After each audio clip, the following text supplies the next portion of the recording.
राष्ट्रीय आदिवासी अखबार दलित आदिवासी दुनिया के वीडियो एडिशन में मैं मुक्ति तिर्की आपसे बातचीत कर रहा हूँ।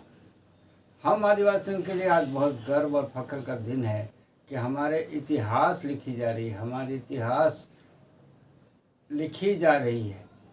हमें अपनी धार्मिक मान्यता, आदिवासी धर्म की संवैधानिक मान्यता बहुत जल्द ही मिलने जा रही है और इसके लिए सारे देश से आदिवासी समाज की मांग उठ रही है और इसी मांग को केंद्र सरकार के पास प्रस्तुत करने के लिए कल झारखंड के मुख्यमंत्री हेमंत सोरेन भाई यहाँ दिल्ली गृह मंत्री अमित शाह जी को ज्ञापन सौंपेंगे, दावा करेंगे कि 5000 साल पुराना आदिवासी धर्म को मान्यता दिया जाए।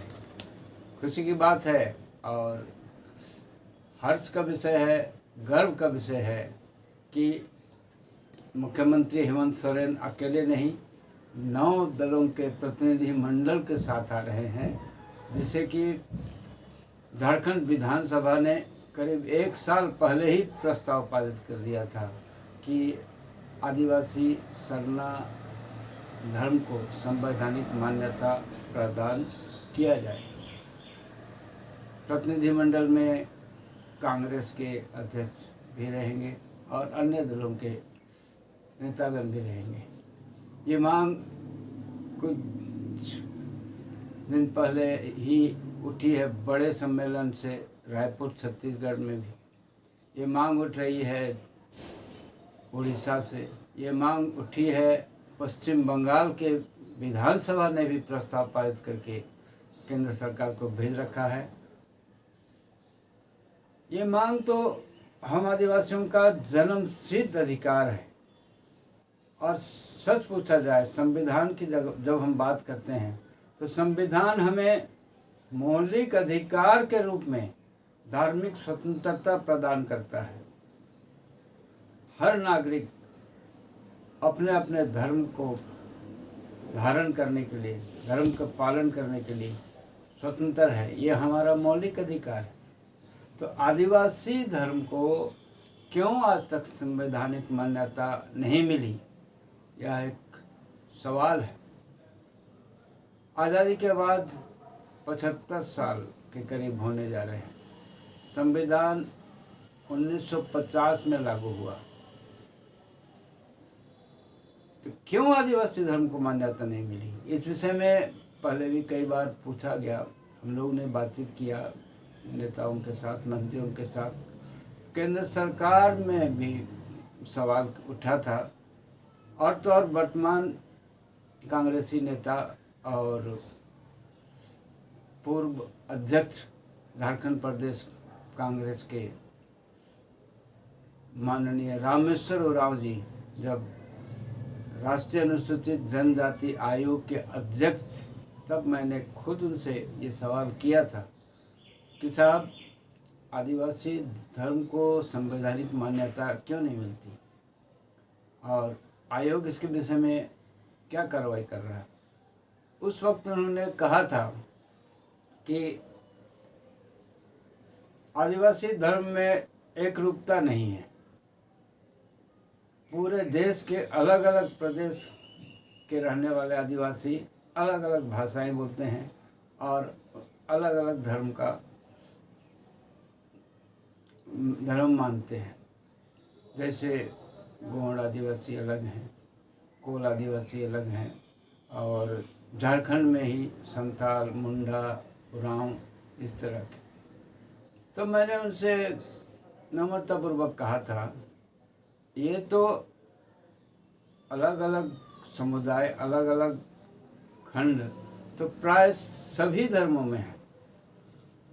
जो भी मान्यता प्राप्त धर्म है, हिंदू कहा जाए तो हिंदू में 33,000 देवी देवता हैं और बहुत सारे समुदाय हैं, फिर भी संवैधानिक मान्यता है। ईसाई धर्म में प्रोटेस्टेंट अलग, कैथोलिक अलग और भी दर्जनों अलग अलग समुदाय हैं, उनको मान्यता है। मुस्लिम में अलग अलग हैं, बौद्धिस्ट में अलग हैं, सिख में अलग हैं, सभी धर्मों में अलग अलग समुदाय हैं, ग्रुप हैं, लेकिन उनको मान्यता है। तो आदिवासी के समय में आदिवासियों को ही एक क्यों कहा जाता है कि आप अलग अलग समुदाय में गुट में बटे हुए हैं, इसलिए मान्यता नहीं। ये तो एक बहानेबाजी हुई, हमारी धर्म को मान्यता नहीं देने की बहानेबाजी। दूसरे बहानेबाजी ये भी होती है कि आदिवासी धर्म का कोई धर्म ग्रंथ नहीं है। ये भी गजब का बहानेबाजी है सरकार का। धर्म ग्रंथ क्या होता है? आदिवासियों की संस्कृति, आदिवासियों की आस्था, आदिवासियों के रीति रिवाज, सब कुछ हमारे पुरखों ने हजारों सालों से हमें गीतों के रूप में संकलित करके दिया हुआ है। हमारे त्योहारों में जो रीति रिवाज होता है उसके द्वारा हमारी धार्मिक आस्था का विवरण मौजूद है। इसके लिए कोई धर्म पुस्तक की ज़रूरत है नहीं, क्योंकि आदिवासी आस्था हम लोग के दिल में है, हमारे संगीत में, हमारे रोज़ाना की ज़िंदगी में है, मौजूद है। तो इसलिए ये भी कोई बहुत बड़ा कारण नहीं है। मुख्य कारण ये है कि आदिवासियों ने इस विषय में जो भी आंदोलन किया, इस आंदोलन को या मांग को उतने मजबूती से हम लोग उठा नहीं पाए, ना संसद में, ना सरकार में, ना कहीं।